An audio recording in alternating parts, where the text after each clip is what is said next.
Hi and welcome to the Standby Task Force Verification Team training. By the end of this training session, you will be able to navigate your way through a crisis map. You will be able to understand the verification team workflow and the various protocols that we follow, and you will also be able to understand the procedure for rapid deployment. Now, before we get into specifics of verification, let's just take a brief look at where the verification team fits in within the SBTF. So the verification team typically forms the second level of quality control within the SBTF. So usually the media monitoring team creates reports by sourcing information from various sources like social media, mainstream media, and other official sources. And these reports that are created are then passed on to the reports team. And the reports team form the first level of quality control. So they work on categorizing the reports, editing, and also approving the reports. And once the reports team are done with their job, they pass on the reports to the geolocation team, which typically works on identifying the coordinates, the location, and geolocating all these reports. And once the geolocation team is done with their work, they pass on the reports to the verification team. And as mentioned, the verification team forms the second level of quality control. So typically we work on triangulating the information which is available in all these reports, and we try and assess the veracity of these reports.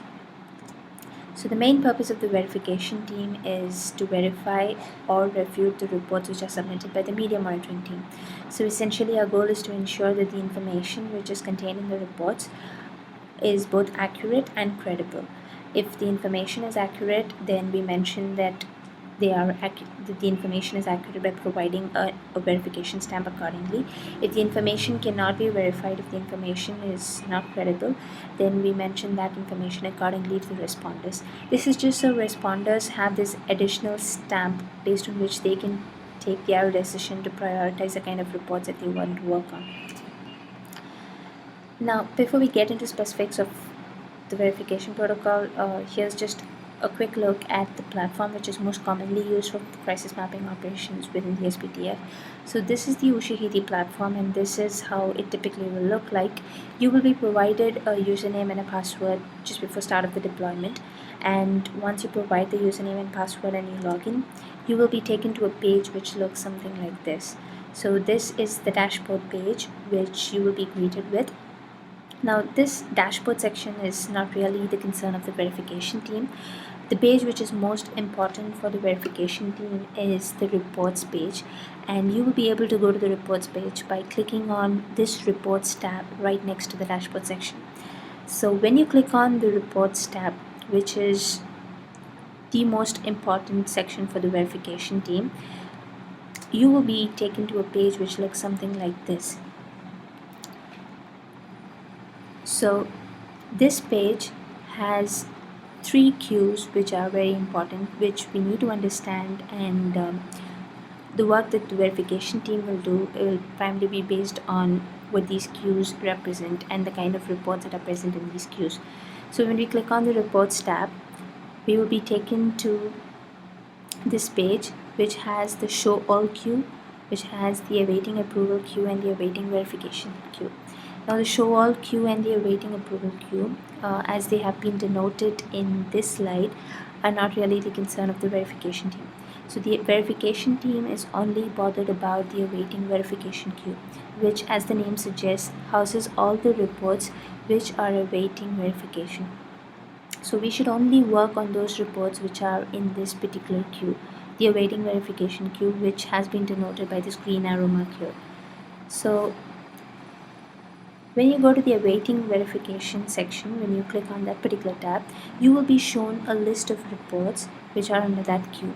And this list that you see below here are the list of reports which are currently present in the awaiting verification queue.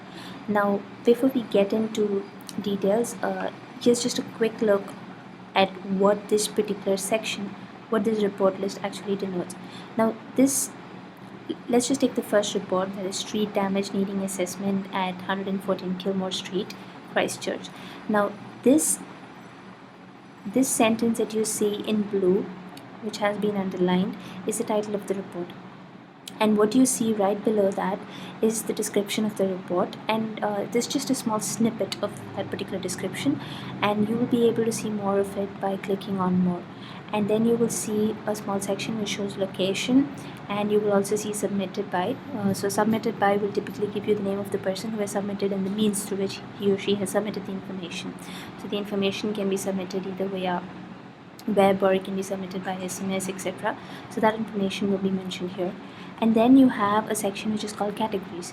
Now categories section is of prime concern for the verification team, and I will explain that in detail in just a bit. So this category section will show you a list of categories based on which we will determine if a particular report is fit to be verified. And then you have the edit log, which will primarily just contain log details of the people who have worked on the report and who have edited the report. Now, this is typically how a report section will look like when viewed in the awaiting verification queue. Now, these are the list of reports as I mentioned under the awaiting verification queue. Now, how will we determine if a particular report is fit to be verified? So when you go to the awaiting verification queue, just look at the first report on the queue, and then you go to the category section. So the rule of thumb which we need to follow is that a report can be verified only if a report has been approved and it has been geolocated. So if you remember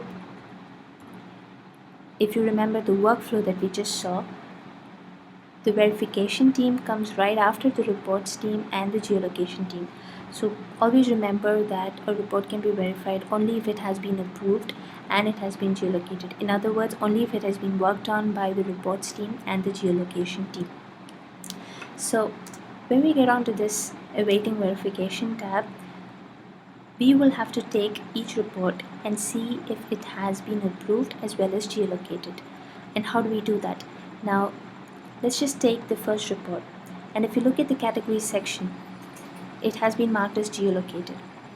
Okay, and you will also know whether it has been approved or not by looking at the section right next to the date section here. So if you look at the second report, you will find to the right of the report that there are three different categories. There are three different titles mentioned. The first one is approved in green, the second is verify, and the third one is delete. So this approved section is of concern to us because we need to know if a particular report has been approved or not. Now if a report has been approved, then it will be marked in green. If a report has not been approved yet, then it will be marked in blue like the one below. Right below here, if you look at the third report, then you have approved in blue, just still underlined, which shows that it has not been approved yet. So please keep in mind that the awaiting verification queue will contain reports which are both awaiting approval as well as awaiting verification.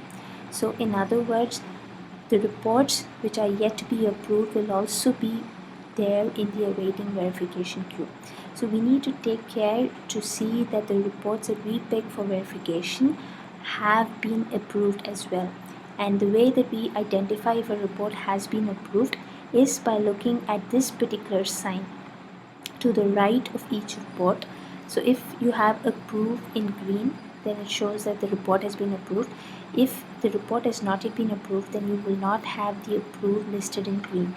So if you take the first report, look under categories and you will find a sign that says geolocated, which means that the report has passed the geolocation team as well. And you also have approved in green, so you can choose this report for verification because it has been approved as well as geolocated. So as the sign says here, you can select this report. If you look at the second report, this report hasn't been geolocated yet because under categories you have a sign which says to be geolocated, which means that it is not past the geolocation team yet. So this report has not been geolocated. It has been approved, but it hasn't been geolocated yet. So in this case, you cannot choose this report for verification. Now keep in mind that sometimes reports might be worked on by the geolocation team in advance of it being worked on by the reports team, in which case the report might be geolocated, but it might not be approved. But that's really not much of a concern. All that the verification team needs to bother about is whether a report has been approved and geolocated as well. So this second report has not been geolocated because under categories you have the sign to be geolocated, and here approve is in green, but because it has not been geolocated you cannot select it for verification as mentioned here. Now if you look at the third report, under categories you have to be geolocated, which means that it has not been geolocated yet, and you do not have approved listed in green, which means that it has not been approved yet. So it hasn't passed the reports team or the geolocation team. So since it hasn't been approved nor has it been geolocated, you cannot select this report for verification. So this part is extremely important to understand the kind of reports that we can pick for the verification. So it's very important that you very clearly understand this particular aspect. So only if a report has been approved and geolocated can you take it for verification. Now there are some exceptions though. If a report is an official report, then you can consider it for verification even if the report has not been approved yet. So how will you know if a report is an official report? You will know that by looking at the category section. Under categories, in addition to the geolocation and other details that you have, you will also have one tag which says official. Now, so if a report is an official report, you don't really have to wait for it to have the approval tag. If it has been geolocated already, you can straight away go and verify that particular report. So that's the only exception to this rule that I have mentioned here. So essentially you need to look for both the approval as well as the geolocation tag before you take a report for verification.